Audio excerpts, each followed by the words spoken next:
आज जब हम हवाई जहाज में सफर करते हैं तो सुरक्षा जांच और मेटल डिटेक्टर आम बात है। लेकिन क्या आपने सोचा है कि यह सब कब और क्यों शुरू हुआ?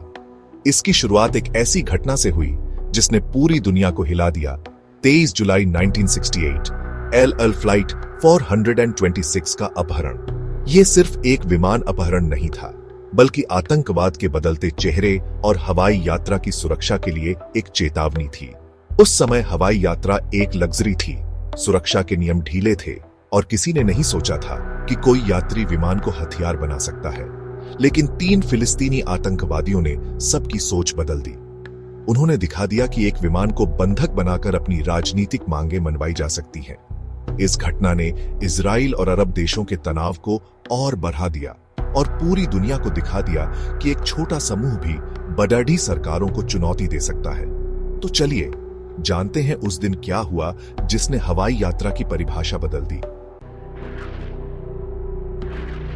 23 जुलाई 1968 रोम एयरपोर्ट पर एल फ्लाइट 426 तेल अवीव के लिए तैयार थी। कप्तान ओदेद अबारबनेल और उनकी टीम के साथ 38 यात्री सवार थे। यात्रियों में इजरायली परिवार, यूरोपीय पर्यटक और व्यापारी थे। सब अपनी मंजिल के लिए उत्साहित। लेकिन 3 यात्री पीएफएलपी के सदस्य कुछ और ही सोचकर आए थे। विमान ने रात में उड़ान भरी, सब कुछ सामान्य था। केबिन क्रू खाना परोस रहे थे, बच्चे खेल रहे थे।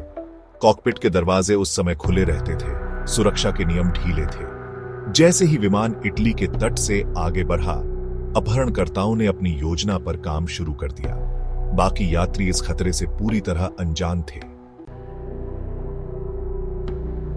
उड़ान के 20 मिनट बाद एक अपहरणकर्ता उठा, पिस्तौल निकाली और कॉकपिट में घुस गया। दूसरे ने हथगोले दिखाए, तीसरा केबिन में यात्रियों पर नजर रखने लगा।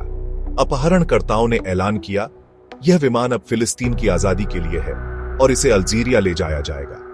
कप्तान अब्बारबनेल ने यात्रियों की सुरक्षा के लिए उनकी बात मान ली। रेडियो पर संपर्क की कोशिश नाकाम रही। अब विमान पूरी तरह अपहरणकर्ताओं के नियंत्रण में था। केबिन में डर और घबराहट फैल गई। क्रू ने यात्रियों को शांत रहने को कहा। सबकी जिंदगी अब कुछ अनजान लोगों के हाथों में थी। कई घंटों बाद विमान अल्जीयर्स में उतरा। अल्जीरियाई सेना ने घेराबंदी कर ली। अपहरणकर्ताओं ने मांग रखी, इजराइल जेल में बंद फिलिस्तीनी कैदियों को रिहा करे। इजराइल ने झुकने से इनकार कर दिया, लेकिन अपहरणकर्ताओं ने गैर इजरायली महिलाएं और बच्चे रिहा कर दिए। 12 इजरायली पुरुष और क्रू बंधक बने रहे। दुनिया की नजरें अल्जीयर्स पर थीं। 40 दिन तक कूटनीतिक बातचीत चली। इटली समेत कई देशों ने मध्यस्थता की। आखिरकार इजराइल ने 16 अरब कैदियों को रिहा किया और सभी बंधक आजाद हो गए। अपहरणकर्ता अल्जीरिया में आजाद रहे, लेकिन इस घटना ने दुनिया को झकझोर दिया।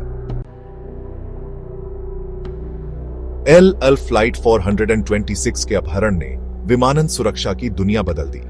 पहली बार हवाई यात्रा को आतंकवादी खतरे के रूप में देखा गया। मेटल डिटेक्टर, एक्सरे जांच, मजबूत कॉकपिट दरवाजे और एयर मार्शल, ये सब इसी घटना के बाद शुरू हुए। एल ने अपनी सुरक्षा नीतियां पूरी तरह बदल दी और आज भी सबसे सुरक्षित एयरलाइन मानी जाती है। हालांकि अपहरण की घटनाएं 70 के दशक में और बढ़ी, लेकिन हर घटना के साथ सुरक्षा कड़ी होती गई। आज की हवाई सुरक्षा इन्हीं घटनाओं के सबक से बनी है। फ्लाइट 426 की कहानी हमें याद दिलाती है, सुरक्षा कभी हल्के में नहीं लेनी चाहिए।